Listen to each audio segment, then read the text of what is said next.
आज का पवित्र बाइबल पाठ याकूब की पत्री अध्याय 5।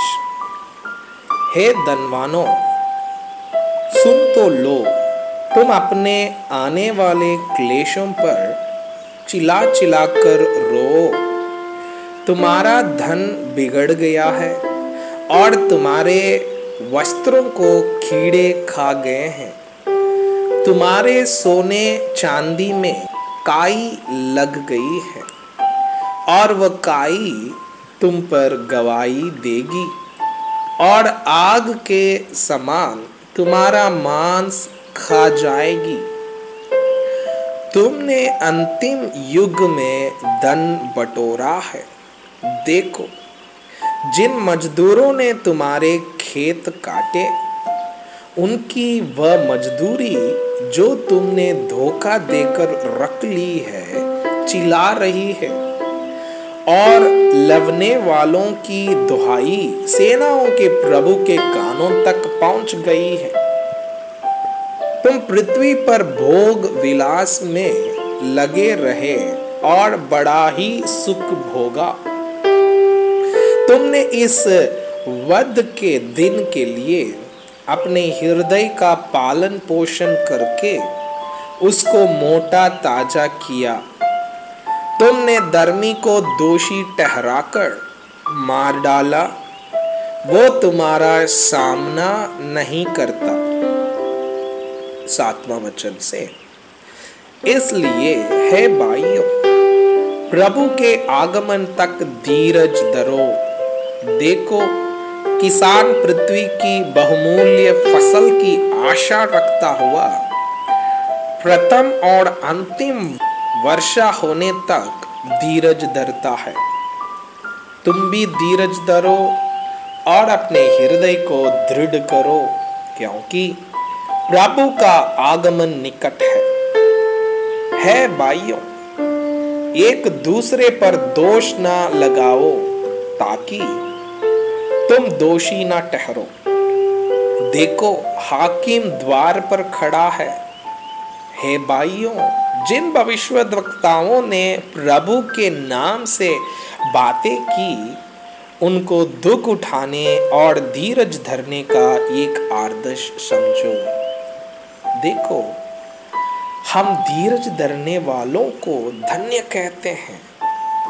तुमने अय्यूब के धीरज के विषय में तो सुना ही है, और प्रभु की ओर से जो उसका प्रतिफल हुआ उसे भी जान लिया है, जिससे प्रभु की अत्यंत करुणा और दया प्रकट होती है।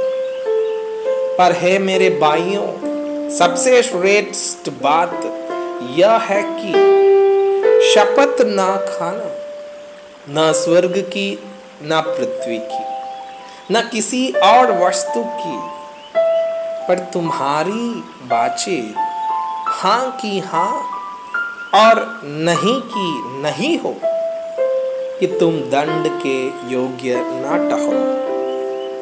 13वां वचन से, यदि तुम में कोई दुखी है तो वो प्रार्थना करें, यदि आनंदित है तो वो स्तुति के भजन गाए।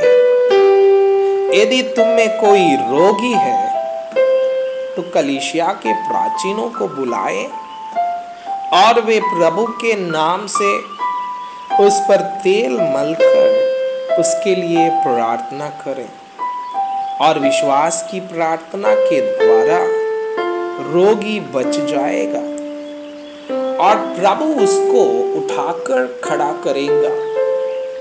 और यदि उसने पाप भी किए हो तो उनकी भी क्षमा हो जाएगी। इसलिए तुम आपस में एक दूसरे के सामने अपने अपने पापों को मान लो और एक दूसरे के लिए प्रार्थना करो, जिससे चंगे हो जाओ। धर्मी जन की प्रार्थना के प्रभाव से बहुत कुछ हो सकता है। एलिय्याह भी तो हमारे समान दुख सुख भोगी मनुष्य था, और उसने गिड़गिड़ाकर प्रार्थना की कि मेघ न बरसे और 3.5 वर्ष तक भूमि पर मेघ नहीं बरसा। फिर उसने प्रार्थना की तो आकाश से वर्षा हुई और भूमि फलवंत हुई। हे मेरे भाइयों, यदि तुमने कोई सत्य के मार्ग से भटक जाए और कोई उसको फेर लाए, तो वो यह जान ले कि जो कोई किसी भटके हुए पापी को फेर लाएंगे, वह एक प्राण को मृत्यु से बचाएगा और अनेक पापों पर पर्दा डालेगा। मैं आपसे यह अनुरोध करता हूँ कि कृपया आज का बाइबल पाठ को अध्ययन करें और जिन वचनों के द्वारा आप प्रभावित हुए उसे अपने कॉपी में लिखें और आज दिन भर इस वचनों को अपने जीवन में अभ्यास करें। परमेश्वर चाहता है कि आप उनके समान सिद्ध और पवित्र बन जाएं। परमेश्वर आपको बहुताई से आशीष करें। आमीन।